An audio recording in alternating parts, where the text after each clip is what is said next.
আসসালামু আলাইকুম। মাহে রমজান চলে এসেছে। সবাইকে পবিত্র মাহে রমজানের শুভেচ্ছা।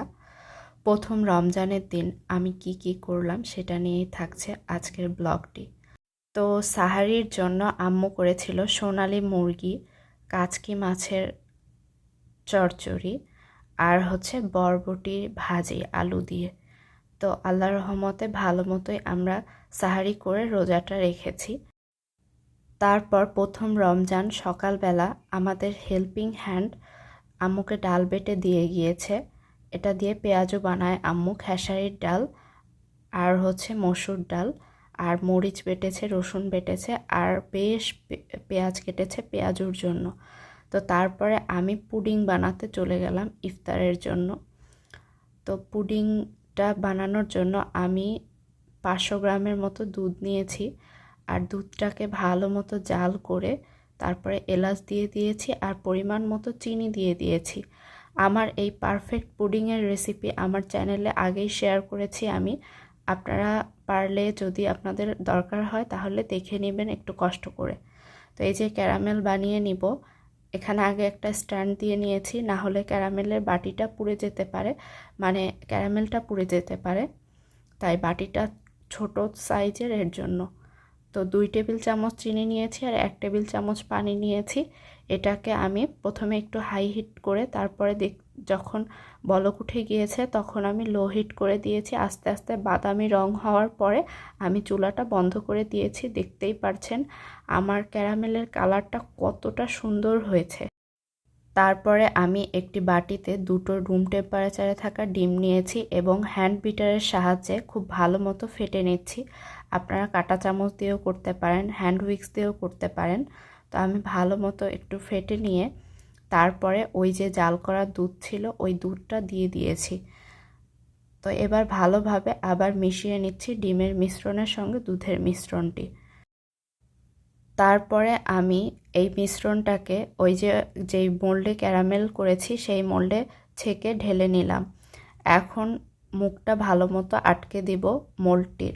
তারপরে এই যে আমি বসিয়ে দিয়েছি স্টিম করতে। 30 মিনিট পর দেখেন কতটা পারফেক্ট হয়েছে। আপনারা বাসায় আমার রেসিপি যদি ফলো করে বানান তাহলে একদম পারফেক্ট হবে। আমার চ্যানেলে ভিডিওটি দেওয়া আছে অনেক আগের রেসিপি। তো এই যে আম্মু ছোলা ভিজিয়ে রেখেছিল সারা রাত, এখন সিদ্ধ করে নিচ্ছে। ছোলা আর আলু সিদ্ধ করে নেবে। আম্মুর হাতের ছোলার রেসিপি আমি আরেকদিন শেয়ার করব। পুরোটা ক্লিপ নিতে পারিনি এর জন্য। এতটা পারফেক্ট হয়, একদম নরম তুলতুলে হয়ে যায় ছোলাগুলো সিদ্ধ হয়ে। তো দেখেন এমনি দেখতে খুব ভালো লাগছে।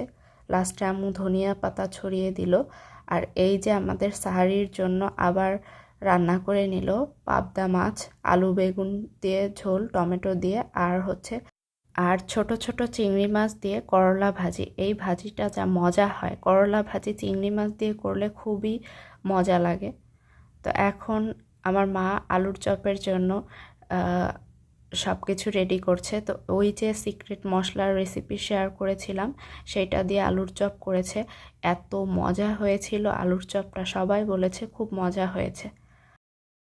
এরপরে আমি বেলের শরবত করব। এর জন্য বেলটাকে ভালো মতো পানির সঙ্গে গুলিয়ে নিচ্ছি এবং বেলের যত অবশিষ্ট অংশ ছিল সব বের করে নিচ্ছি। বেলের শরবত কিন্তু পেটটাকে অনেক ঠান্ডা রাখে। রোজার দিন বেলের শরবত খেলে সারাদিনের ক্লান্তি দূর হয়ে যায়। তা আমি বেলের শরবত করে নিচ্ছি। প্রথম রোজা এবং প্রথম ইফতারিতে যার যতটুকু সাধ্য থাকে সবাই সেই হিসেবেই ইফতারিটার আয়োজন করে থাকে। পরিবারের সঙ্গে সবাই হাসি খুশিভাবে ইফতারি করে, এটাই তো অনেক আনন্দের বিষয়। তো এই যে আম্মু ডিমের চপ করছে, বেগুনি করেছে, আমি ওদিকে কাজ করতে করতে আর ভিডিও নিতে পারিনি।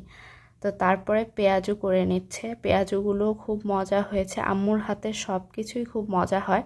তারপরে আমরা ইফতারি সাজাতে বসে গেলাম। এখানে 2 রকম শরবত ছিল, আখের গুড়ের শরবত, বেলের শরবত, তারপর নানান রকম ফল ছিল, পেয়ারা ছিল, বড়ই ছিল, কমলা ছিল, মালটা ছিল, আঙ্গুর ছিল, তারপরে পুডিং ছিল ডেজার্ট হিসেবে, জিলাপি ছিল, মুড়ি মাখানোর জন্য ছিল আলাদা করে একটা গামলায় সব কিছু কাটা, তো আজকের ভিডিও এই পর্যন্তই। আমরা খুব ভালোভাবেই ইফতারটা করতে পেরেছি।